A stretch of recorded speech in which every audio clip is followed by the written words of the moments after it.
Weird science is the revolution.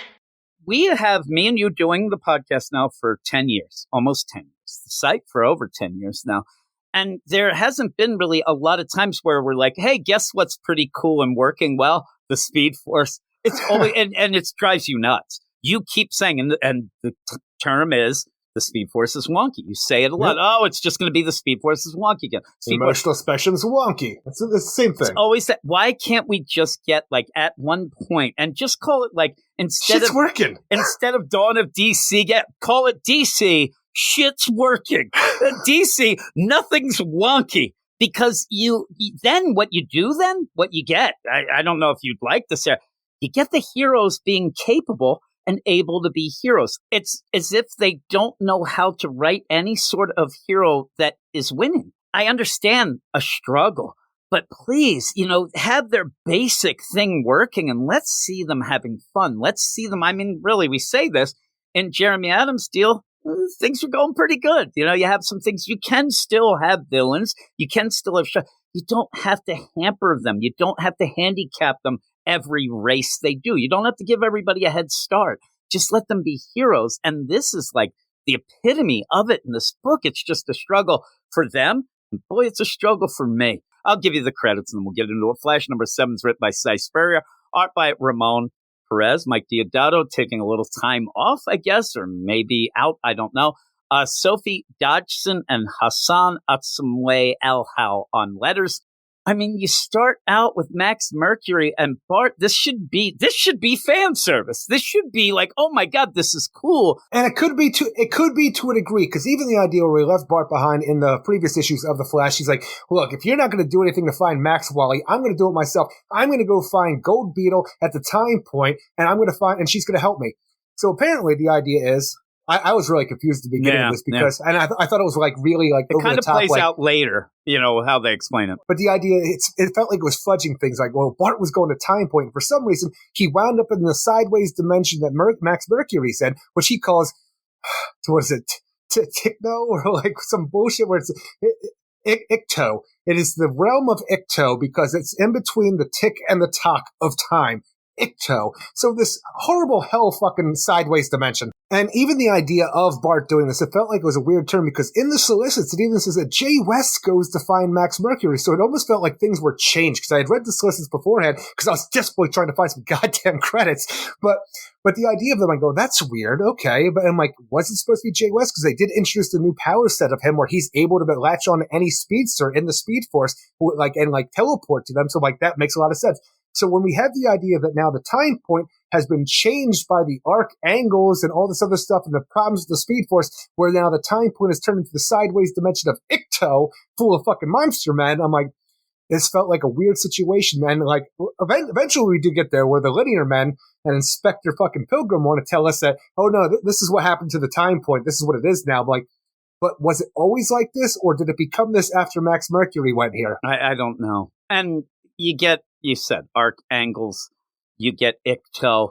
Again, this is what I said more about Dan Waters at the point than Ram V. The idea of being clever at the expense of actually telling a story. You're busy trying to make clever names. We even ended up with the Thawne deal last issue. The Crown of Thawnes? Yeah, the Crown of Thawnes. Like everything, I like to joke about wordplay, Eric, but I mean, seriously, we need something. And by the end, what you get in this whole convoluted bullshit issue, at the end, at least we do get, too many, but that's what I said at the beginning, and I'm going to tell me, the idea, too many speedsters are using it, we have to shut them down, or else all of the Fabric of Time. Which is a weird situation, because what we had in the previous issue with the idea that somehow Eobard Thawne, who we should have all believed that the paradox had ended and he had died in Flashpoint Beyond, finally, for the millionth time, he is finally dead and buried. For whatever reason, he's back now, and he is the mastermind behind what has been going on in this series so far. But the way things should work with his negative Speed Force powers, that you shut down the Speed Force and don't let people use it, he won't have a negative Speed Force to play off of, because you have to have the yin yang. The more they use the regular Speed Force, the more you get from the negative Speed Force. So if he's actually the one doing this to where you want to shut it down, I'm like, what is the plan? Okay, now you say that, and this is just all out of the blue, the deal. Would it have been cool if they actually start explaining a thing where Thawne is gone, like we said, and they actually have to bring him back, almost resurrect him or try to save him to actually get the yin and the yang. But like you said, it's going the opposite way. It feels like it right now. Maybe you would have had a cool story of, well, the problem is you're going too much and we don't have the yang here. We got to go save Thawne. Hey, that's a crazy play, but no, it's not. And then, or even the idea that we go to try to save Thawne, but we end up with Daniel Westbeck, that reverse flash from the New 52 era, really which cool. would give some great freaking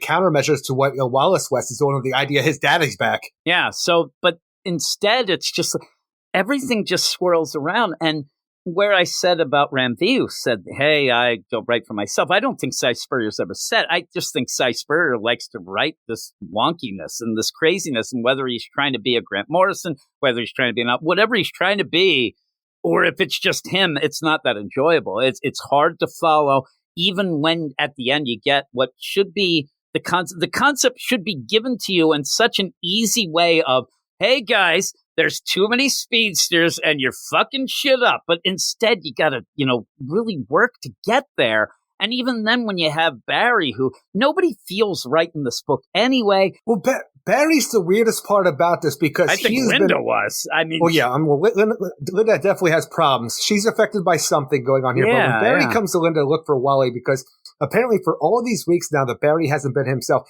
he has been taken over by the Crown of Thawnes or whatever kind of bullshit we're dealing with. Because in the previous issue, him and Wally were in the Speed Force, and Barry ended up stabbing him through the chest, believing he killed him. Seemed like this was the whole idea of the Crown of Thawnes. I don't understand how it works yet, but now Barry has woken up. It's like 1 minute I'm mapping the multiverse, the next I'm waking up in Alaska, dripping in exotic energy and covered in blood. Someone else's blood. And you say you haven't seen Wally in 3 days? And Linda, she's a goddamn mannequin. She's a puppet. She is just blank behind the eyes. She's on Zoloft when I was. She is on Zoloft, that sounds essentially. Great.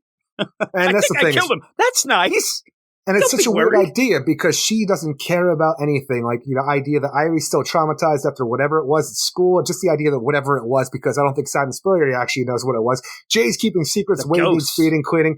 But all of this stuff goes on to the point where, oh my God, Linda looks like she's under a spell. I'm going to go to freaking Terrific Tech and start attacking the former Pied Piper Hartley. And I'm like, he just goes on this goddamn kick to where Mr. Terrific has to stop him with an energy gun to try to take him away from the Speed Force because Barry's just losing his goddamn mind here more than he has this entire series. And now it's weird because his mind is finally back. And he's like, he's attacking Pied Piper. It's like, what are you doing? And then I know you're evil again, Wrathaway. You can be the only one who's doing this to Linda. And I love that the play, and this is where I think that there's a disconnect where everybody feels off in this series from the get-go. And when you're having all this wonkiness, when you do have Linda, we're sitting there something's wrong, but I don't know. I would even, who knows? Because everybody acts wacky. So, and even by the end of this, where we do get some info, and people are saying, oh my God, you get so much info in this by the end, I still have that feeling that I can't really play along, that I'm making up things like, oh, wouldn't it be cool if, but at the end, I can't say to you, oh man, I think this is this doing that because they're mad at that. I have no idea because the story's so convoluted. I just want to see what happens, I guess, but it's just so over the top. I do like where Mr. Terrific, where he's keeping tabs on Pied Piper. He has a way to negate the the Flash. And then even in that, where they're like, well, we have this tentacle. Everything that ends up being explained is never explained. Everybody has something in the background that they don't have. Where Wally is all obsessed with the idea of being in that tranquil place in the sideways dimension and stuff like that, where you're all his worries just flow away. It does seem like Mr. Terrific is going to be the guy who gets shit done here because he's even been working in the background with the Inspector Pilgrim of the Linear Men, because Inspector Pilgrim, he has the ability to travel back and forth throughout his timeline and stuff like that, almost like a Sam Beckett, but he's not leaping around. The thing is, though, he can't get there anymore. Things have changed, and he believes that something has murdered the future. And I'm thinking, how does something murder the future? Bart tries to give some ideas. Bart tries to give the idea of sci-fi movies and stuff that is tropes and stuff and cliches, right? But the thing about that is I'm just trying to figure out how that works, because if the future right now is murdered from whatever's going on, Bart's from the future. We have the Legion of Superheroes from the future. Is everything gone in the future? And what does that mean? Or how is there a roadblock? You have a section. You know what I mean? It's weird. I do, but I don't have enough information to say so. I just have the Linear Men and their weirdest persona ever in this, just saying, hey, shit's weird. We got to kill off some speedsters because you guys are doing too much shit, huh? Yeah, with that. And then nobody even bothers to say, Bart, why is your head so goddamn big?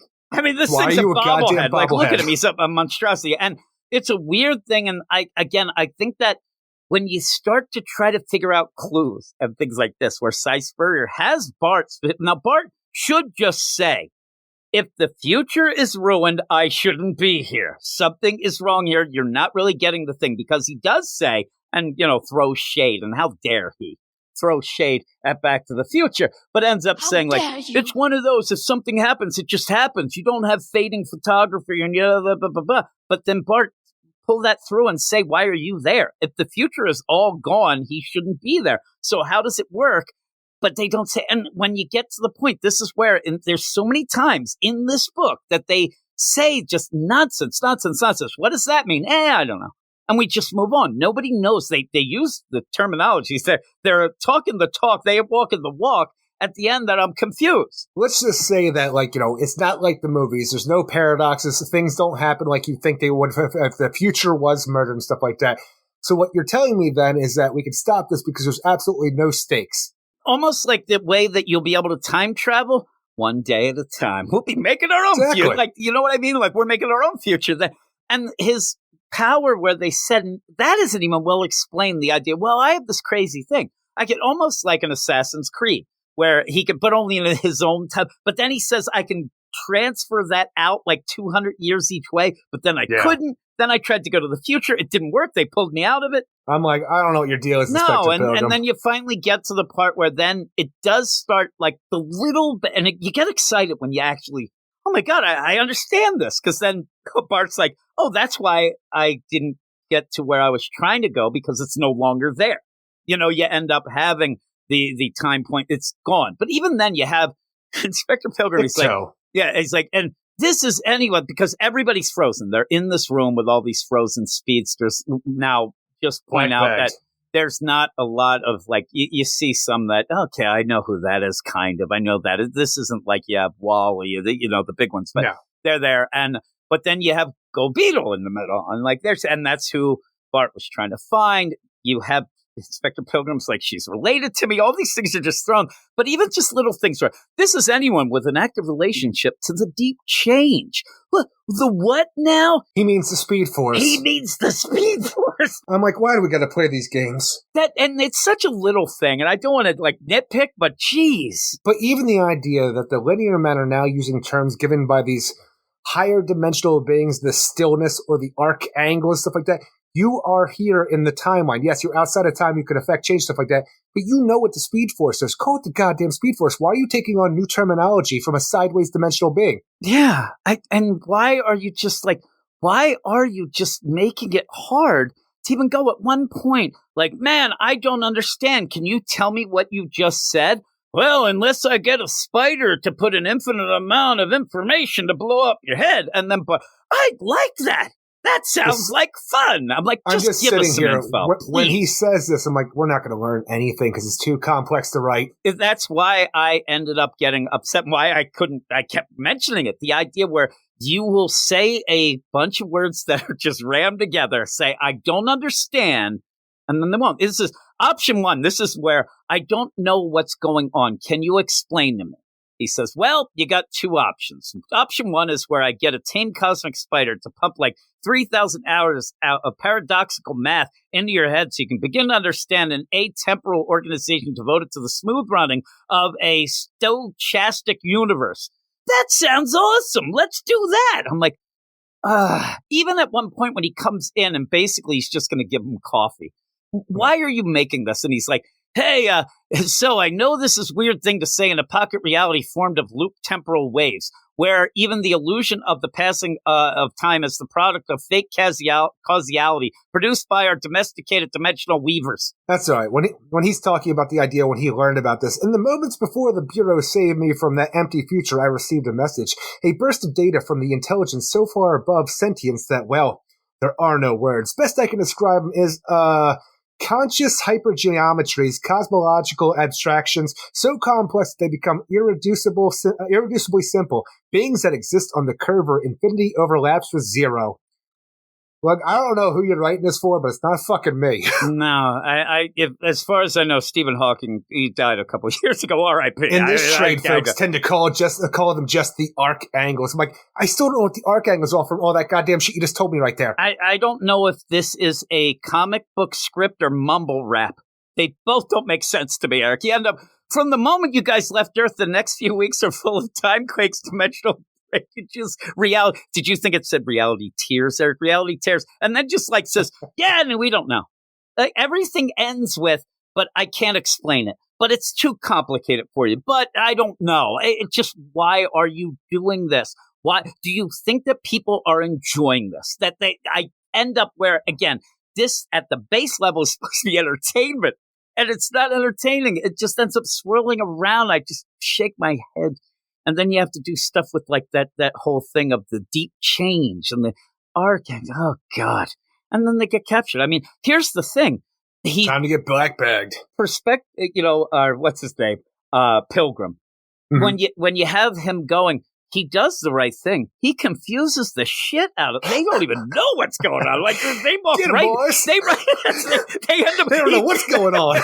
He talks so much goobly goo. Give him the double talk. Their heads just say, "Get him, boys!" And they come out and get him because they don't. They walked into a trap. They would never know that they walked into anything. They have no clue what is going on. Can you imagine? Just me and you. I zoned out, wasn't paying attention to all the freaking backup coming out because of all the freaking scientific talk you're throwing at me. Yeah, I mean, just think of it. I was just nodding my head and smiling, trying to be polite, and all of a sudden I'm in handcuffs. I'm Max in your bar. Like, we are walking. First off, you'd have to wake me up. I would be walking.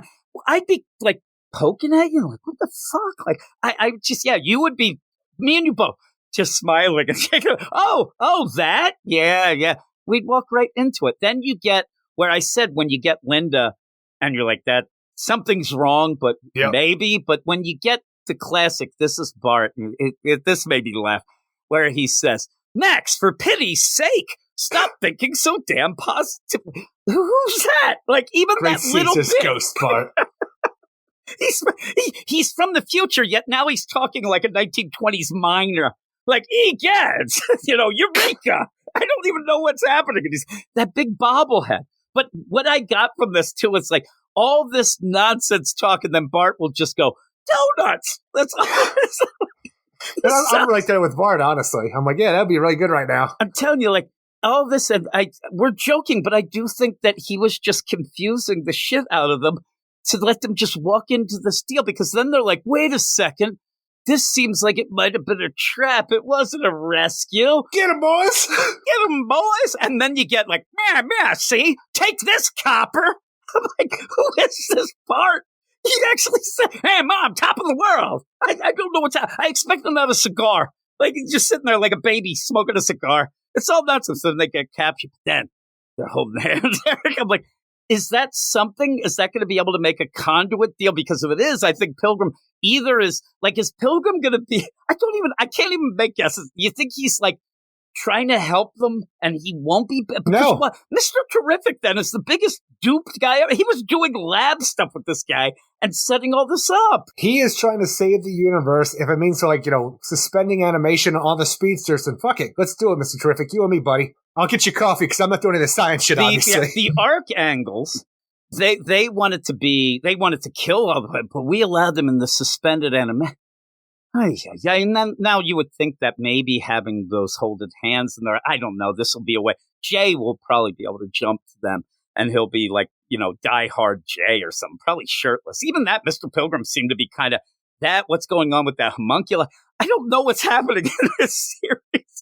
I have to imagine because with the way that Jay's Speed Force works differently than everybody else's, Mike, is he the key to this all working out in the end because he is like different than most people? So what you're saying is he's probably the anomaly they have to kill? That's what you're telling me? But maybe. When motherfuckers got homunculi jumping out their chest, I think we should kill it. I'm still worried about him shirtless in the boiler room. That's all I can think of. I don't know. But maybe that wonkiness is caused by, I'm telling you, we're trying here. But maybe if they fix this, he'll be back to something normal. I don't know. He better be. But he said he didn't want to be a hero. I feel so bad for any writer that has to try to take Jay West after this and make him himself again. Can you imagine, like, here, they call me up, or you, they're like, hey, Jim, we want you to write Flash after Cy Spur. Just get ready and whatever. I'd be like, all right, what did Jeremy Adams write? Because I'm skipping this shit. I'm telling you, I would actually have just legitimately Wally coming out of the shower. Did I miss anything? What a terrible dream. Oh, my goodness gracious. Where's Jay? And then all of a sudden, Jay's in the boiler room without a shirt. And I'm like, oh, no, it was real. Oh, no. Or actually, I'd have Wally talking this nonsense and then somebody slapping him. Snap to it, boy. And okay. Get him, boys. Take that copper. But even the idea when we leave that after Max and Bart are captured by the Linear Men, we see that Wally is alive from the previous issue. He's wound back out in that tranquil place called the Gallery, where a smoke lady's like, don't worry, you're fine here. And he's like, what the fuck is that? And I'm thinking to myself, honestly, I'm sitting there, I'm like looking at the smoke lady. And I'm like, no, he's not talking about that. He's talking about something in the background. Is it the statue? Like this. It appears the very moment you begin to regain consciousness. I have an inkling, Wally, though I cannot tell how I know this, obviously, because that's what everything in this book is, right? That's its attempt by your human mind to perceive an unimaginable being. That is what we call an arc angle. And I'm thinking, like, you mean that giant stone statue? Is that the arc angle? Because we have other statues in this bitch. I didn't know, like, was that there before? I don't know. Can you imagine, like, me and you, we end up going to a art museum? And then you're like, hey, Jim, look. And I turned around and I'm like, holy shit, what's that? And you're like, what the hell? It's Michelangelo. It's a painting, dude. Fucking Shut the fuck David. I can't take you anywhere. What the hell? That's the Statue of Liberty, you asshole. Oh, my God. I thought it was a giant lady. So we have finally an arc angle who are some beings that are supposed to be the big deal of this series so far. And it's a goddamn statue because that's all it can be to be perceived by the mind. But the weird thing is, like, wouldn't it be funny if it was Colonel Clink? That it all goes over. Simpsons did it. So you end up where when he does this, though, the funny idea of this is I don't know if it's because I kept looking. They don't seem to be looking directly at that statue. And if you are using that statue as a way to kind of be able to see, and the idea is, oh my God, if you saw the face of God, you'd die because you couldn't take the beauty of it and all that stuff. But why would it be behind a bunch of trees and bushes? It'd just be there. Next to a bunch of other statues. Yeah, that's what I'm saying. A bunch of other statues, a stairway. Actually, he's like, holy shit, those stairs. I'm pretty tired right now. That would be me. That'd be me. I'm like, oh my God. And they're like, what? That archangel? No, those stairs. Jesus Christ. We don't have to go up those, do we? Oh, no, thank God. You got escalators? Like, just imagine he's wrong turn. He's going to turn in that other Oh God. It's like these are statues. And then he's going to think everybody's a statue. That's a statue of you. God. Yeah, that's you. Oh, my God. When I got to this, I'm like, that might be one of the worst cliffhanger pages I've ever seen because it's that statue or it's Smoke Lady. I did think he meant her. Like, and he's talking to her at a point, and then he realizes, oh, my God. Like, even that, he's like yelling, what's that? It's a statue, you idiot. Like, what do you mean? Jesus there. But at the end, just the stuff that's going on. The interesting points are, Max and Bart finding out the Speed Force is ripping apart time and space, and they're captured. That's what you can go with. Maybe get Jay Garrick in there, like Rootin' Tootin' Rambo Jay Garrick. That'd be pretty cool. Like we had in the 1 Minute War or whatever. That was great. But this isn't fun. And when you do end up like some of the things like normally, you might have a little chuckles at Bart with the donuts or something like that. But when you're in the middle of you're sinking or swimming, and I'm sinking here, and all I'm getting is a little joke there, and then more rambling to tell me that you don't need to explain it. Yeah, really. It's pretty bad. But what would you give it? I would give this a 5 out of 10. Like I'm telling you, you can find a design by the end of this, whether you like it or not, but it's going to be wrapped in enigma, wrapped in a bunch of bullshit to get to that design. Yeah, like I make the joke. It's like an enigma wrapped in a riddle in a whisper down the lane. I give it a fuck you 5. Oh, jeez, I hit the wrong one. Yeah! Thank you, Sammy. Sammy messed up. I didn't cue you. Sammy, get out of there with that other one. But, yeah, it's rough. Weird science is the revolution.